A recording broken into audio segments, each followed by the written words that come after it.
Frank Abagnale claims he impersonated an airline pilot, a doctor, a lawyer, and a professor, all before turning 21. He says he cashed over $2 million in fraudulent checks and escaped from police custody twice. His story became the movie Catch Me If You Can, starring Leonardo DiCaprio.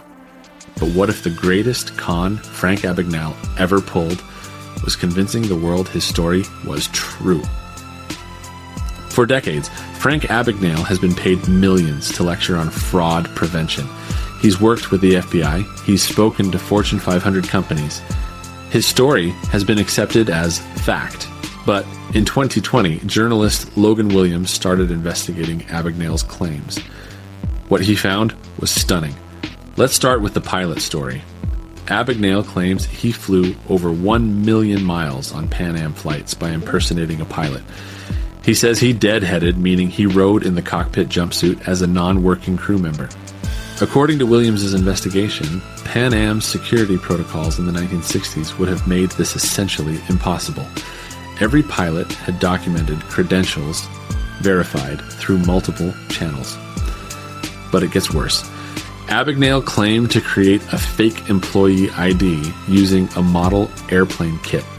However, Pan Am IDs in that era contained security features specifically designed to prevent forgery, including specific paper stock, embossed seals, and registry numbers. No model kit could replicate those. What about the doctor claim? Abagnale says he worked as a pediatric resident in an Atlanta hospital for nearly a year, despite having no medical training. He claims he let interns handle actual medical care while he supervised paperwork.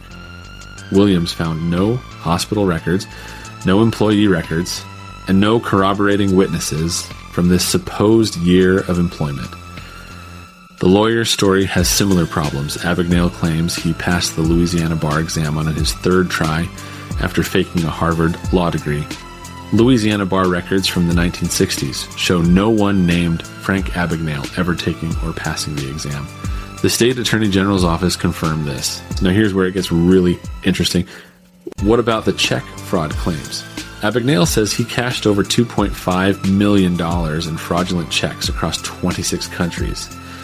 Williams examined newspaper archives from the 1960s and 70s.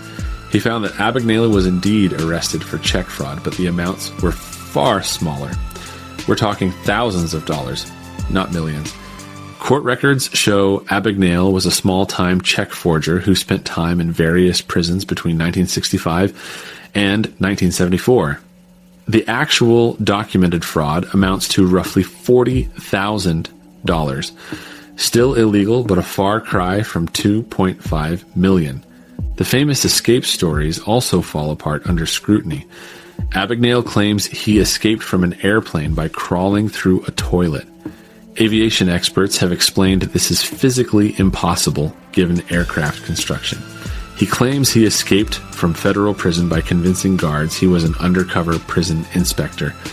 Prison records show no such escape ever occurred at any facility where Abagnale was held. So how did this story become so widely believed?